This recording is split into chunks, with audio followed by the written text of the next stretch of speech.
I am embarking on a 4,000 kilometre round trip to the northernmost point of the Australian continent. The only thing that stands between the dirt tracks and I is arguably one of the most scenic road trips in Australia. This is that road trip. This is Daintree.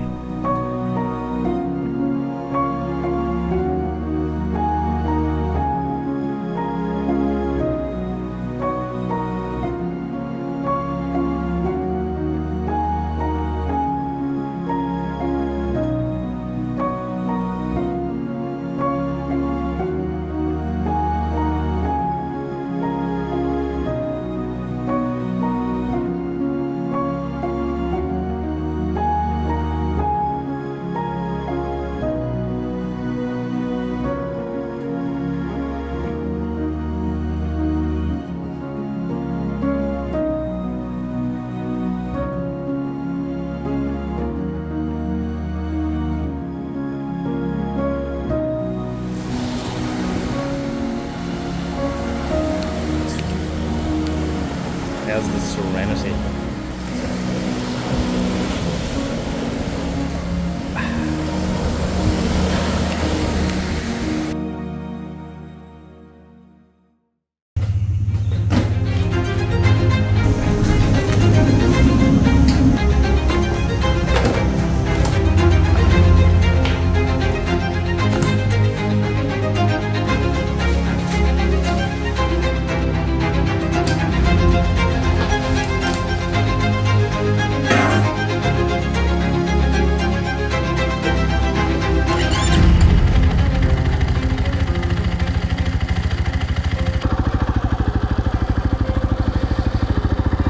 Oh yeah, baby.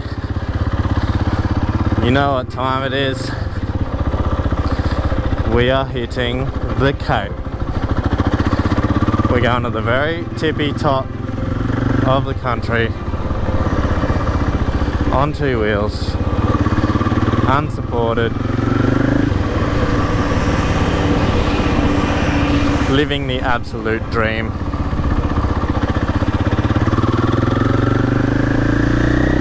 YouTube doesn't like swearing, but I am fucking pumped.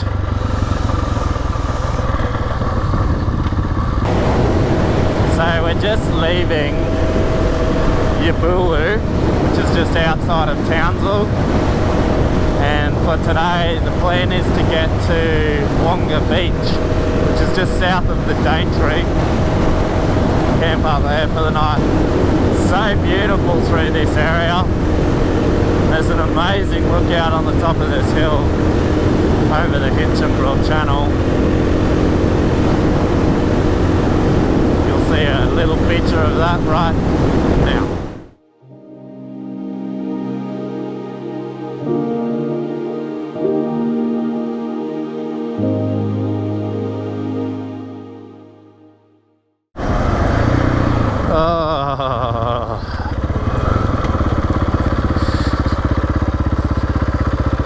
Going to the Cape, I didn't think I was going wet and cold.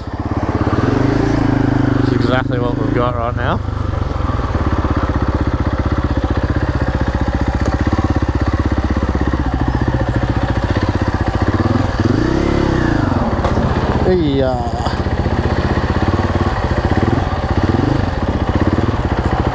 Just destroying public property.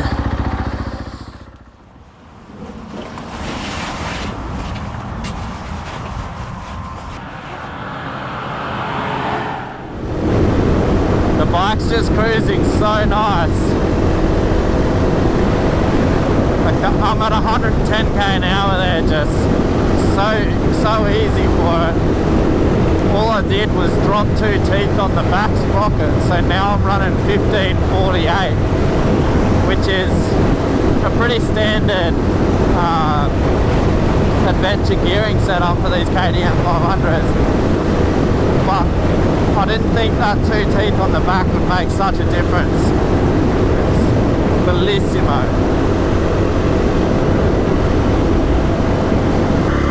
We're just passing through Carbwell here, and I thought I would tell you something. So if you see out that way, that island, do not quote me, but I think that is Hinchinbrook Island.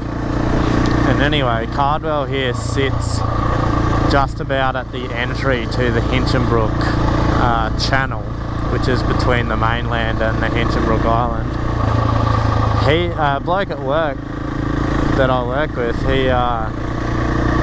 he said to me that, and don't quote me on this, quote him, but he said to me that if you fall out of a boat in between the mainland and Hinchinbrook Island in the channel there, that you have about a 10-second time frame before you'll fish food, just due to the sheer number of sharks and crocs that are in there, and it is just like a breeding ground for them.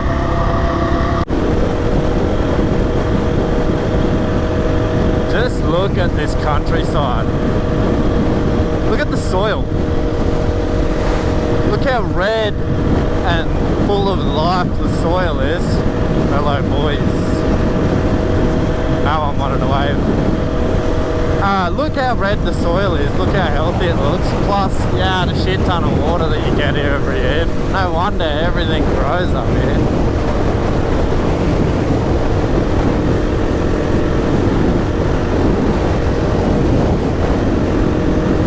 This place is beautiful.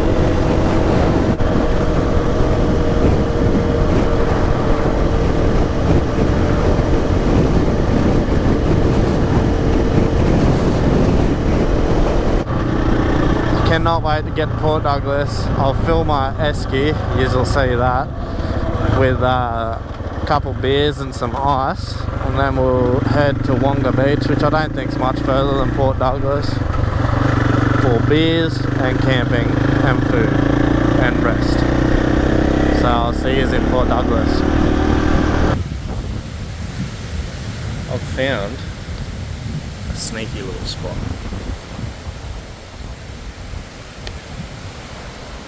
There's someone coming.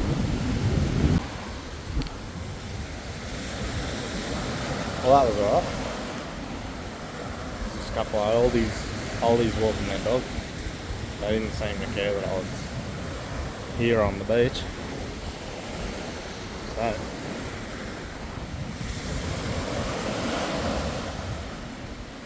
guess is where I'm staying. I thought maybe they lived in the houses up behind where I pulled in and they were coming to kick me off, but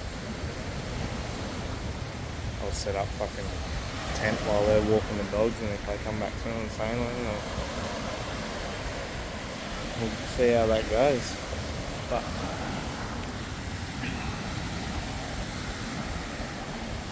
what a time to be alive. I've got to update you on the esky treatment. How are you?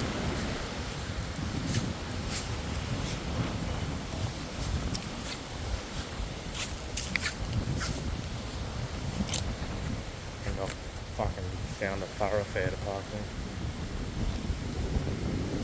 Maybe I'll move over there.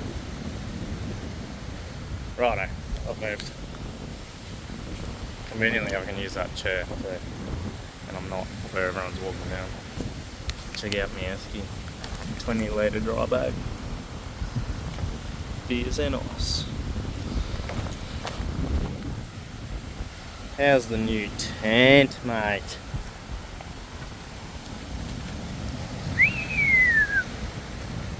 Black wolf, grasshopper, get around it. Tip for young players, you want to dry your socks out, but keep your boots free of creepy crawlies. Do that. You don't want things living in your boots overnight.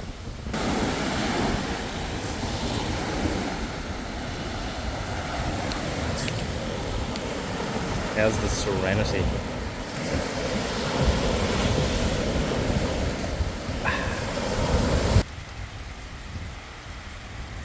Wonga Beach weather turned it on for me the second day of the trip. With calm waters and a subtle breeze, there couldn't be a better way to wake up.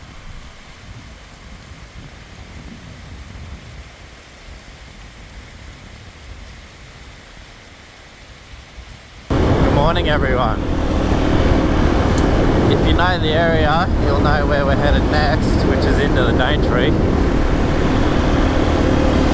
There is two options of the Creb track or the Bloomfield track. I have opted for the Bloomfield because until yesterday the Creb was closed, and I've already planned my trip according to going through the Bloomfield. So the Kreb's obviously a more exciting track, but in my opinion there's more to see through the Daintree Bloomfield track. So riding won't be as intense, but it should be a good day. I'll see you at the ferry.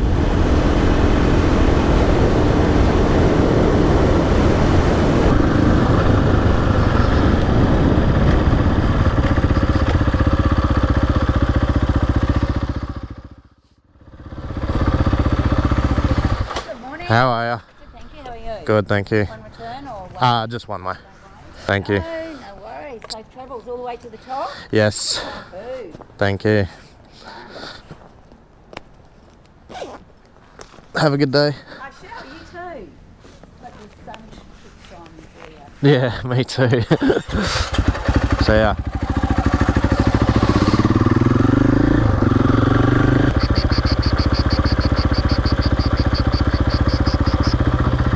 Thanks, mate.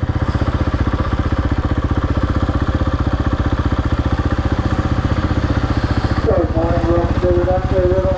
We'll take the remaining of vehicle, turn your motor off and engage the approach, thank you.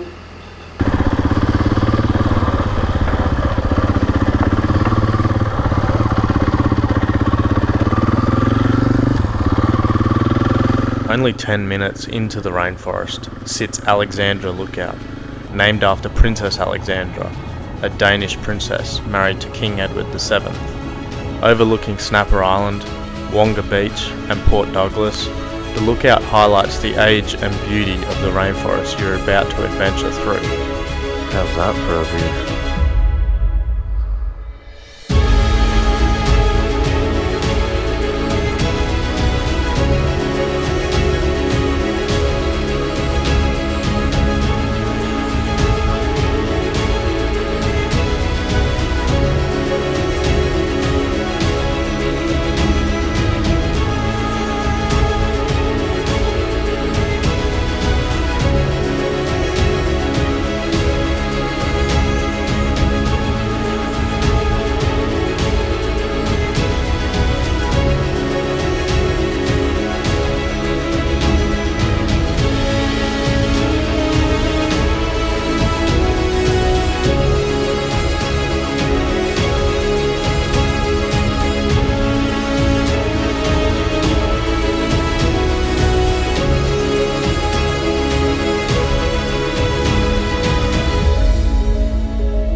It's a bit sketchy. I don't know how much to trust these tyres in the wet.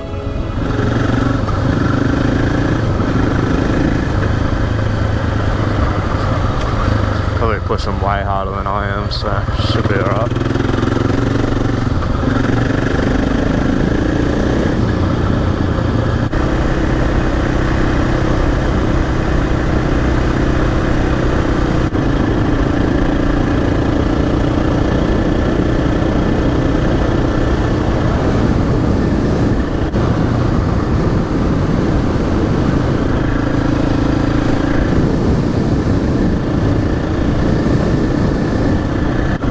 Where else would I rather be than exploring this place?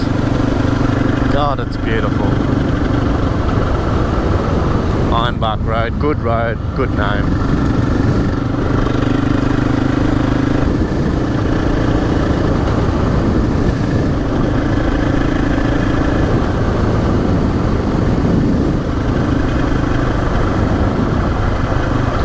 Pretty cool, really old cars like that Land Rover back there, when they're just parked up and left in a rainforest, the rainforest just sort of consumes them, just covers them in shit and then grows through them.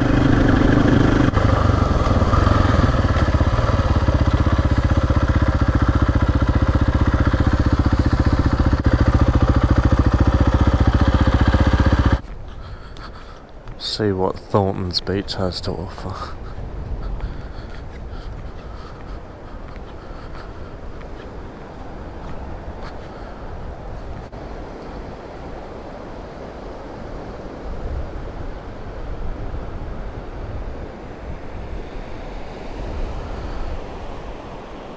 What a slice of paradise. It's a shame everything up here wants to kill you. God, it's so nice to just cruise this road and appreciate that ocean. Fuck, I'm lucky.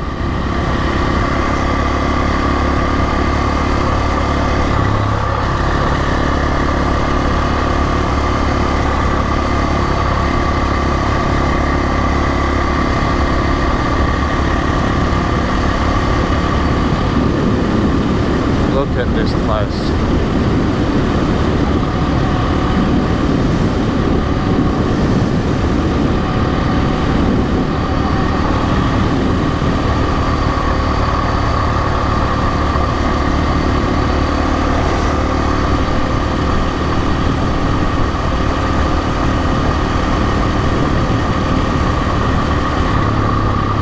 It's like something out of a Jurassic Park movie.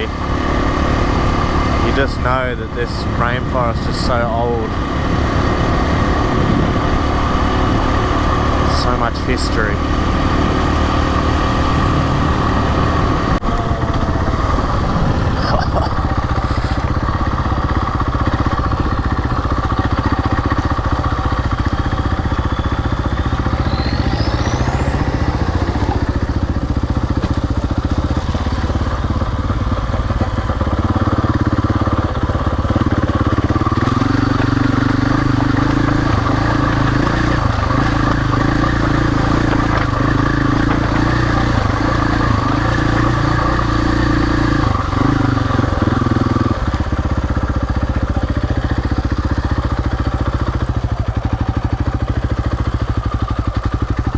We're an authorised vehicle, aren't we? Is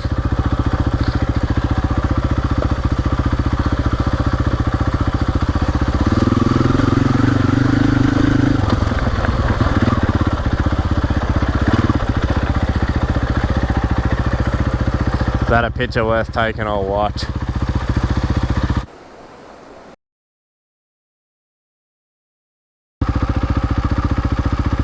Surely that's not just a crazy flood. If it is, that is wild.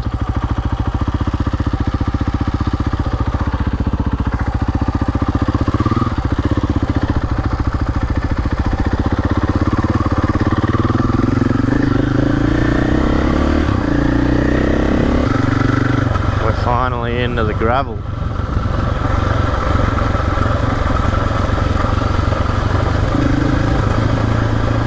That must have been a huge flood. That one looks the same. Jeez, there's some water coming through there.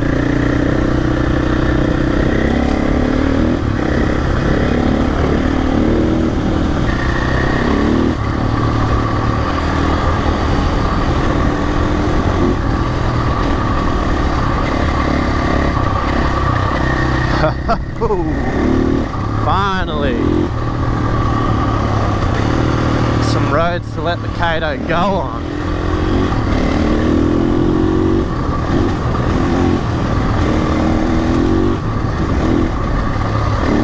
Oh, how good is this?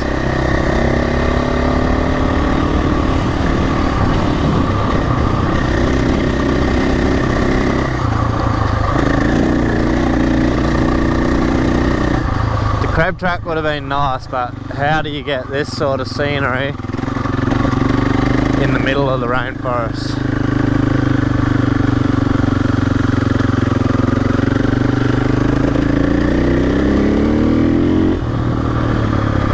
I am living the dream.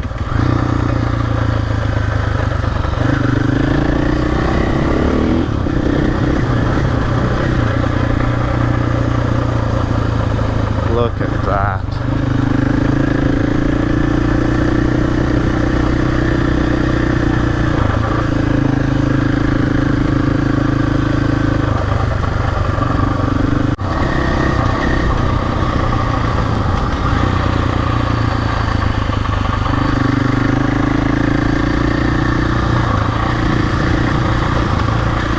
all starting to get a bit wet around.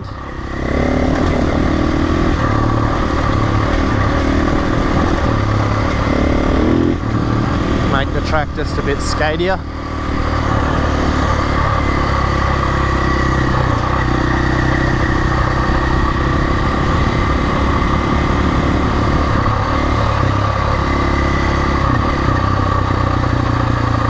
Imogen Creek. I've heard of said creek. Our first obstacle. Hey, look at that big fella.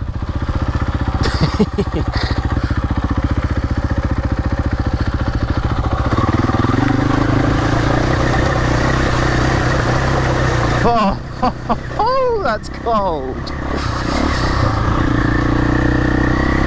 Our first water crossing of the Cape. Absolutely soaked my phone and myself.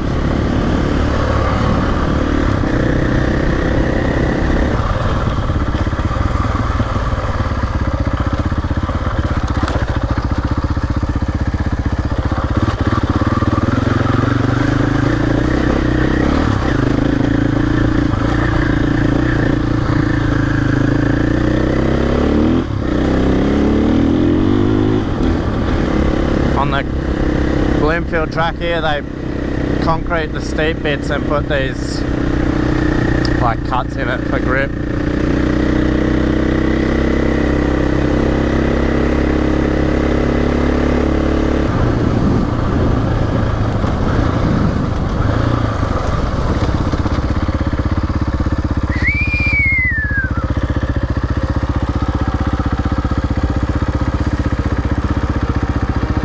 Have a go at it.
Something's let go on my luggage.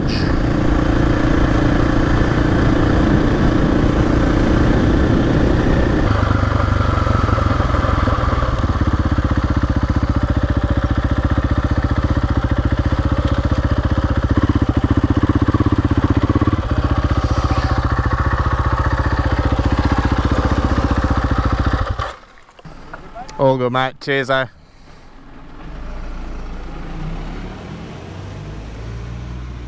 If that bag keeps letting go, I'll have to fix it at lunch. It's just those cheap Bronto Walk bags where it lays over the bike. It's actually just a pull strap, so it's adjustable for the size of bikes.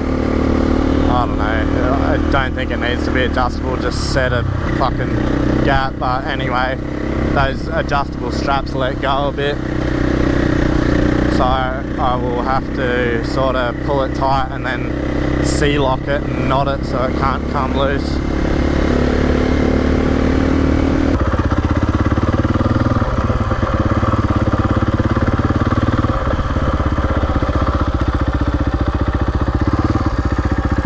That's a serious flood, washing away concrete like that.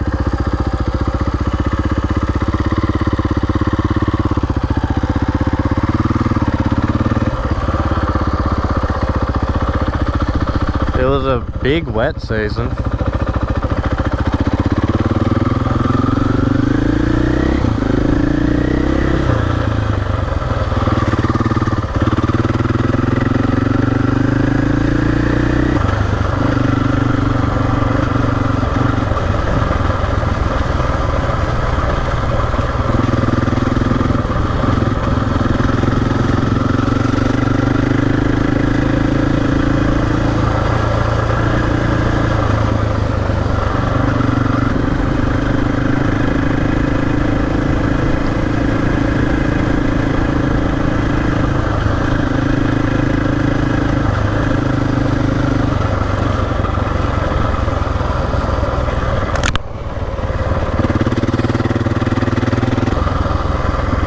This place is awesome.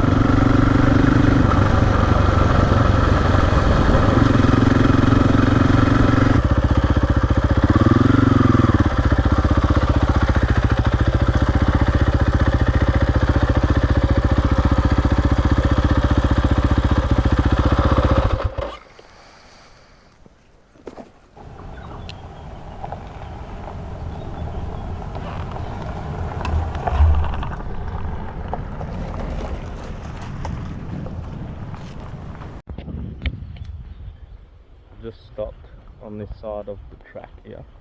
I'm gonna cook up some lunch. What a cool spot. This is just a creek that comes off the Bloomfield River.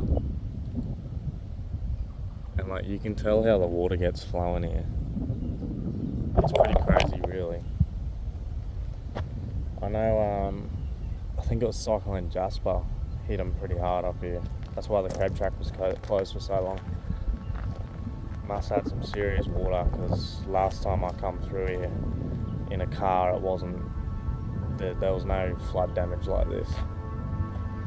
So yeah, the people up here, they're hardy to live here.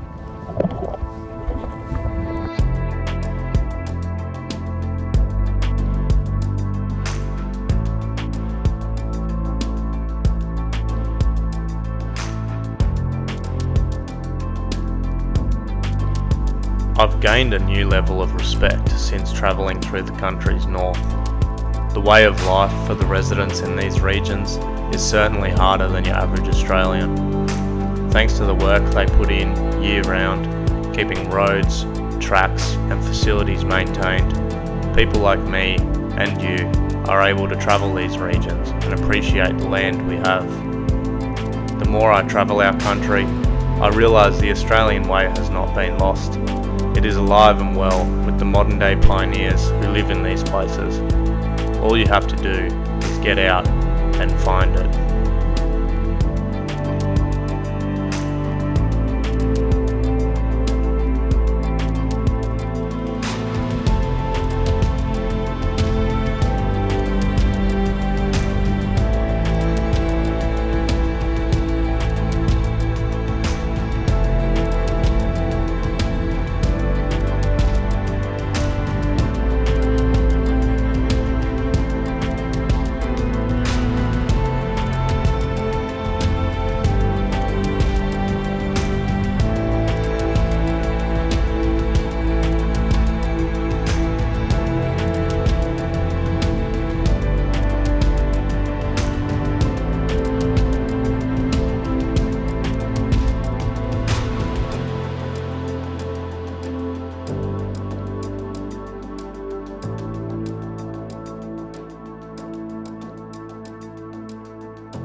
We're just coming into Wudjil now, which is an Aboriginal community on the Bloomfield.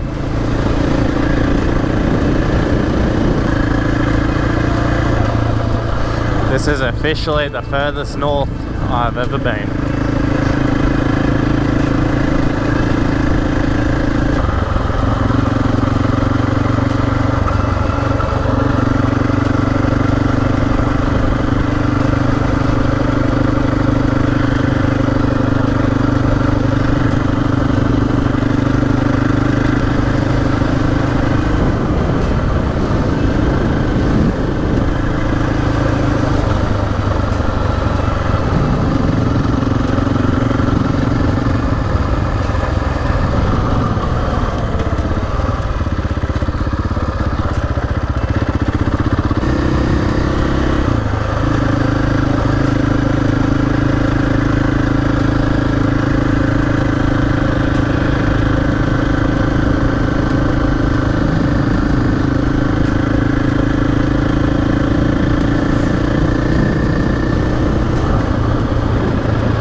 Now to Cooktown.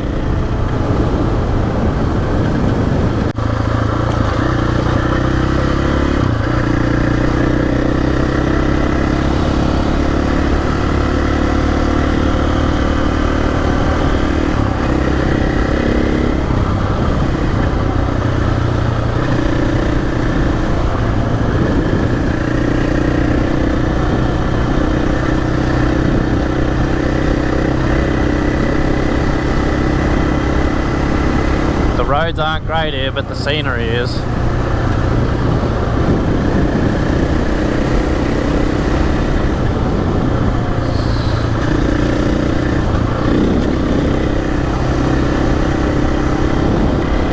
Just look at where I'm riding.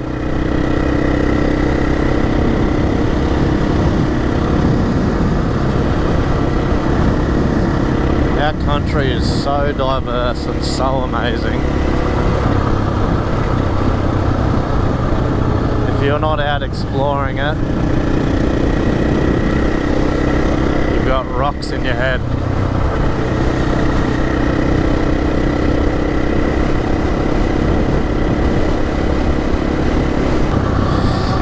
Oh my ass.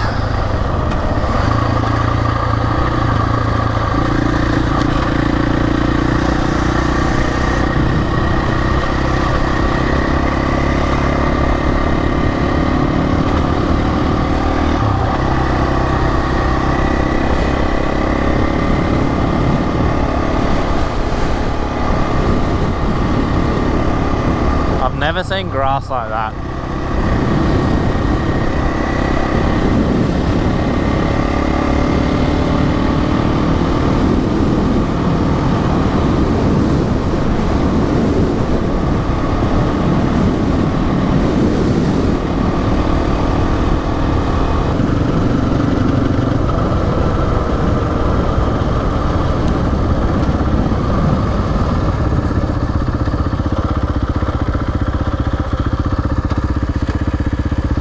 Goodness gracious.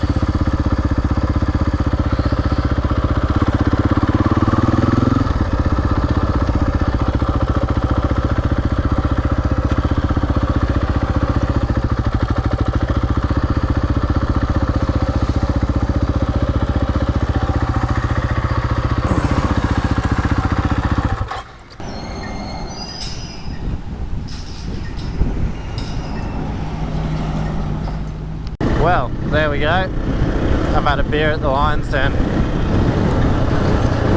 Bucket list item ticked off. I was going to stay there, but it just wouldn't have been far enough in the day for me. It's only midday. I just would have ended up buckled. sitting there drinking beers all over. Not that that would have been a bad afternoon. Trying to outrun the fucking rain that's chasing me.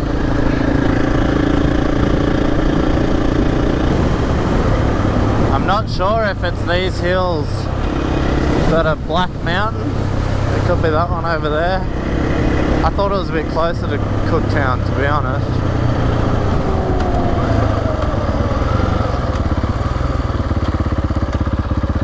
No, that's definitely it.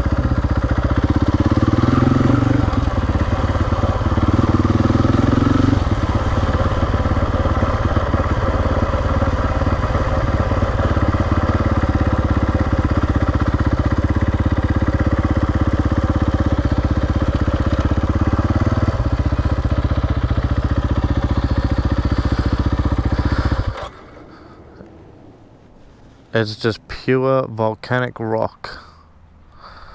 That entire mountain.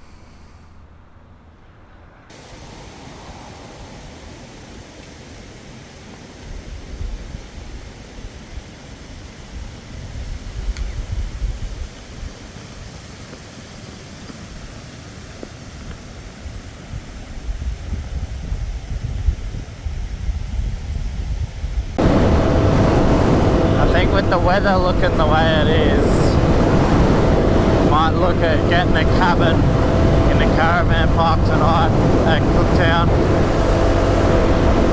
I don't feel like sleeping in the rain tonight before the Cape trip really begins tomorrow and we head out to Cape Melville. So get my stuff washed and dried, batteries charged, get ready to start the real adventure tomorrow.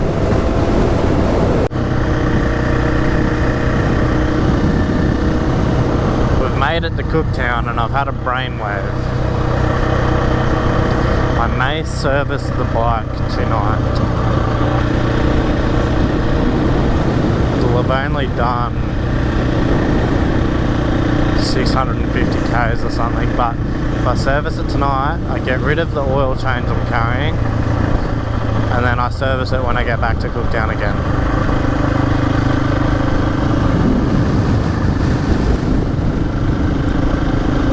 Seems like a plan.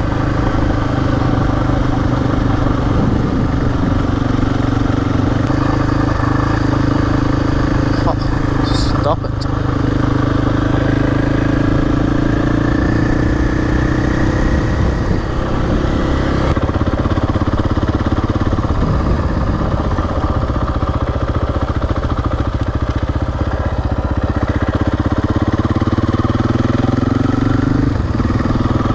I didn't know there was such a big inlet here.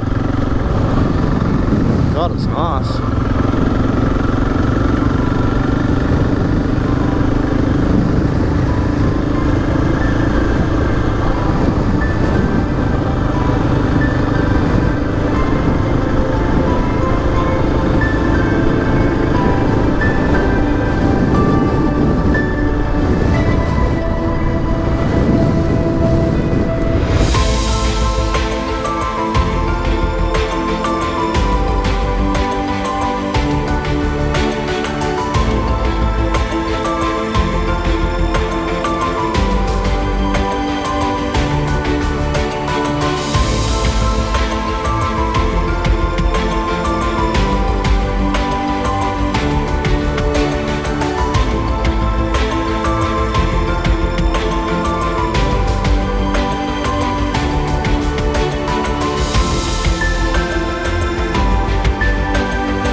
Righto, so I've woken up in the cabin in Cooktown.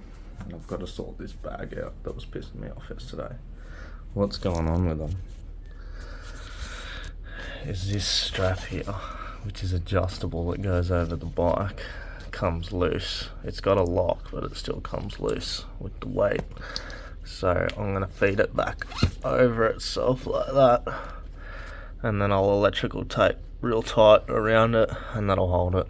That lucky tape does wonders. There you go. So I'll do that to the other one, and I doubt we'll have any issues when it's pulled over itself and strapped like that.